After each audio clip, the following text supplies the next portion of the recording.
Good morning all of you. उठ जाइए, morning हो गई है और साथ में अपना वीडियो भी अपलोड हो चुका है। तो आज हम अपनी क्लास में टॉपिक देखने वाले हैं अपना डीएनए और आरएनए, क्योंकि हमने टॉपिक जो अपना कोशिका चल रहा था उसी कोशिका का एक छोटा सा टॉपिक आता है डीएनए और आरएनए। कोशिका के केंद्रक में पाया जाता है डीएनए, तो हम वहीं से उसको पढ़ेंगे।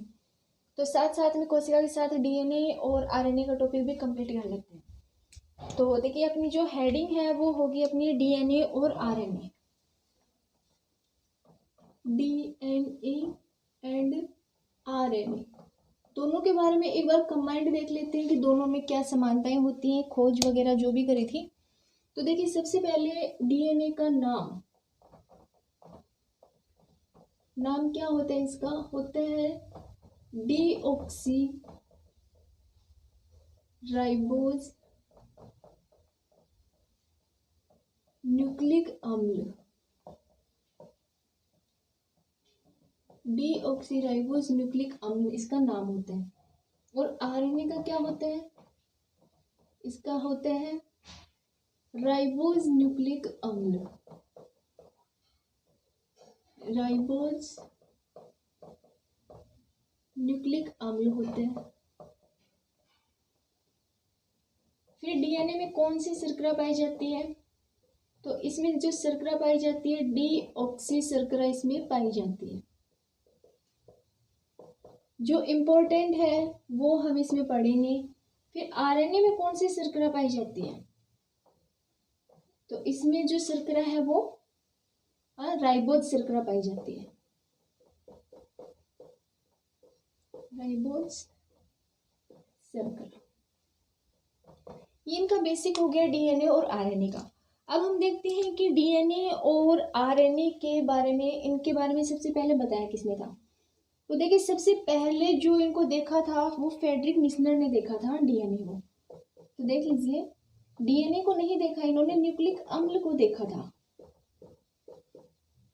न्यूक्लिक अम्ल को किसने देखा था सर्वप्रथम? वो देखा था फ्रेडरिक मिशनर ने। फ्रेडरिक मिशनर ने।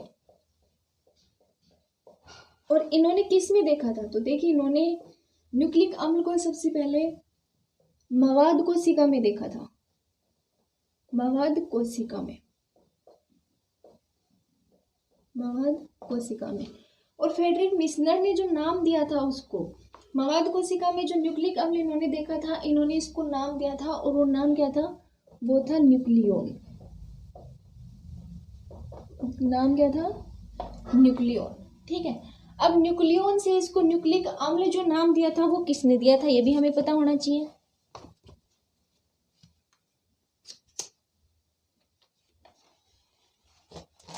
आवाज सही आ रही है भैया आप लोगों के पास में?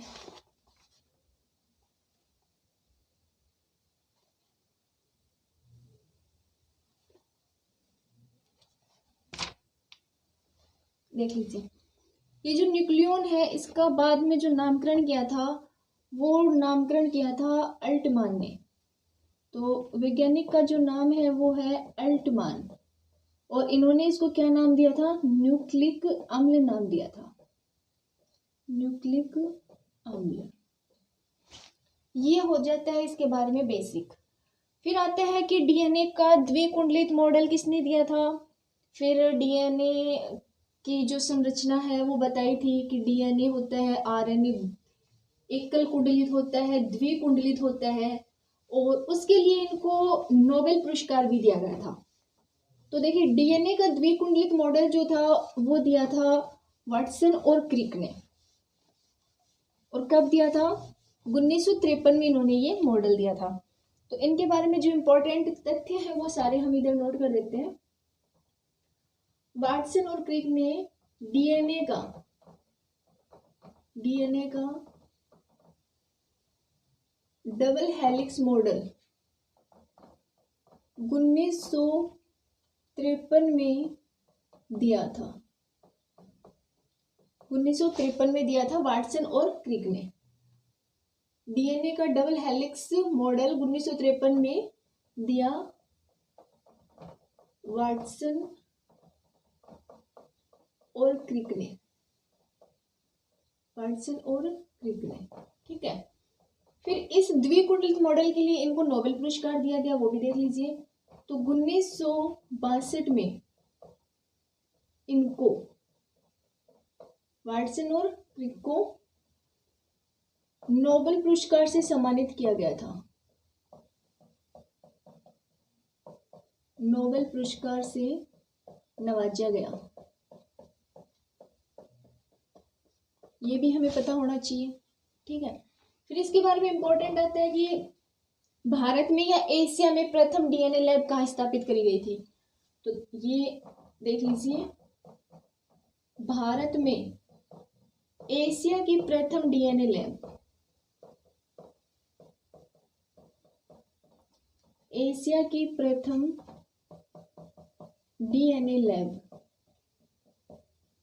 लखनऊ में स्थापित करी गई थी। ये भी आप लोगों को पता होना चाहिए, लखनऊ में, ठीक है। इसके बाद में हम देखते हैं न्यूक्लिक अम्ल से डीएनए का निर्माण कैसे होता है। प्रोसेस डायग्राम से नहीं बताऊंगी, सिंपली बताऊंगी आपको एक चार्ट के थ्रू। तो देखिए, सबसे पहले हम लेते हैं इधर न्यूक्लिक अम्ल, न्यूक्लिक अम्ल। न्यूक्लिक अम्ल का जो निर्माण है वो दो संरचनाओं से होता है। पहला न्यूक्लियोटाइड्स, न्यूक्लियोसाइड्स, और इधर होता है फास्फेट समूह, फास्फेट समूह। देखिए, न्यूक्लियोटाइड्स का जो निर्माण होता है वो भी दो संरचनाओं से मिलकर बना होता है। तो पहली संरचना होती है इसमें पेंटोज शर्करा, पेंटोज शर्करा, और दूसरी संरचना होती है इसमें नाइट्रोजनी क्षार, नाइट्रोजनी क्षार। फिर हम नाइट्रोजनी क्षार को भी दो भागों में डिवाइड कर देते हैं, तो वो भी देख लीजिए। ये डीएनए और आरएनए दोनों में अलग अलग होता है नाइट्रोजनी क्षार भी।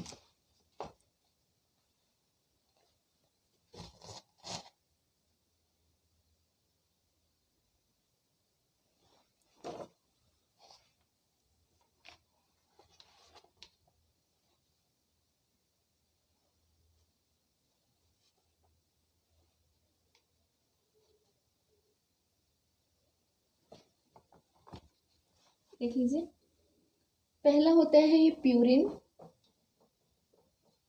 और दूसरा होता है पिरिमिडिन, प्यूरिन और पिरिमिडिन। इधर लिखना जरूरी है वरना फिर आपको ये समझ में नहीं आएगा।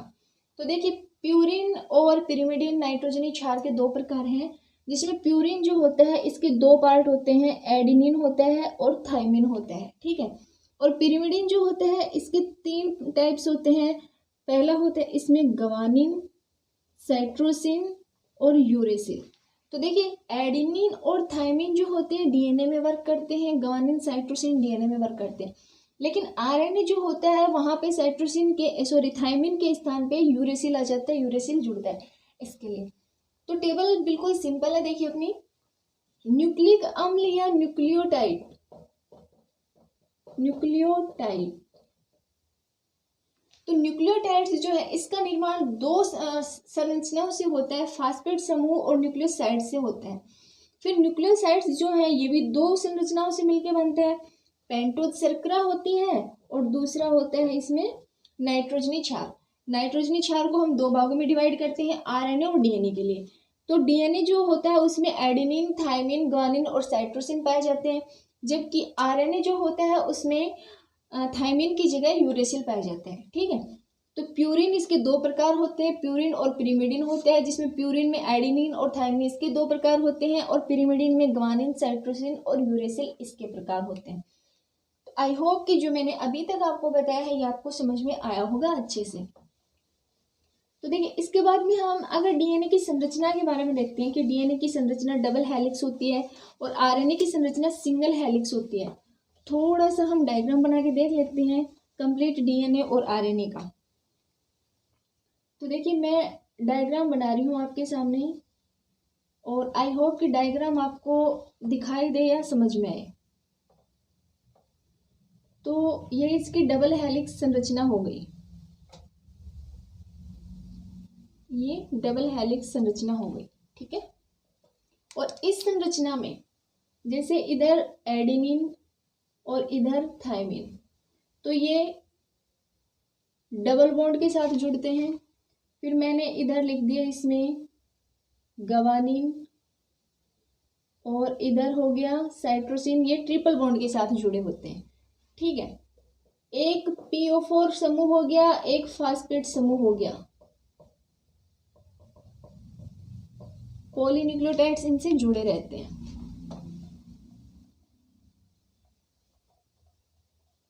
ये मैं हटा देती हूँ, नोट हो गया होगा आपका। इसी तरीके से इसमें संरचनाएं होती हैं जिसमें एडेनिन है, गवानीन है, थायमिन है, साइट्रोसिन है, एक दूसरे के साथ डबल बॉन्ड और ट्रिपल बॉन्ड से जुड़े रहते हैं, ठीक है। फिर देखिए बात आती है इसकी लंबाई की, कि DNA में जब एक कुंडली पूरी हो जाती है और इसमें जब एक न्यूक्लियोटाइड और दो न्यूक्लियोटाइड्स, तो इसमें एक न्यूक्लियोटाइड और ये यहाँ तक दो न्यूक्लियोटाइड्स, इन दो न्यूक्लियोटाइड्स के मध्य की जो दूरी होती है वो 3.4 एंगस्ट्रॉम होती है। और जब एक DNA की एक कुंडली कंप्लीट हो जाती है तो उसकी जो कंप्लीट लेंथ होती है 34 एंगस्ट्रॉम होती है, जबकि दो न्यूक्लियोटाइड्स के मध्य की दूरी 3.4 एंगस्ट्रॉम होती है। DNA के दोनों सिरे जो होते हैं, इन दोनों के मध्य की जो चौड़ाई होती है, विड्थ जो होती है यहाँ से यहाँ तक, ये कितनी होती है, ये 20 एंगस्ट्रॉम होती है, ठीक है। तो यहाँ पे देख लीजिए एडेनिन डबल बॉन्ड के साथ थायमिन के साथ जुड़ा होता है, गवानीन ट्रिपल बॉन्ड के साथ साइट्रोसिन से जुड़ा होते हैं। इसके अलावा दोनों के मध्य जो कोण होता है, देखिए दो न्यूक्लियोटाइड्स के मध्य का जो कोण होता है, दो न्यूक्लियोटाइड्स के मध्य का एंगल के मध्य का जो कोण होता है वो 36 डिग्री होता है, ठीक है। दो के मध्य का जो एंगल होता है, देखिए घूमी हुई एक सीढ़ी के समान इसकी आकृति होती है। इधर मैंने सीधा बनाया, जबकि ये आकृति बहुत ज़्यादा टेढ़ी बनी होती है। तो 36 एंगल का अगर कोण दिया हुआ है तो वो आप समझ सकते हो कि 36 डिग्री एंगल कितना होता है। उसी हिसाब से इसकी संरचना बनी होती है। Adenine thymine adenine double bond, इधर गवानीन ट्रिपल बॉन्ड के साथ साइट्रोसिन ट्रिपल बॉन्ड के साथ गवानीन से जुड़ा रहते हैं।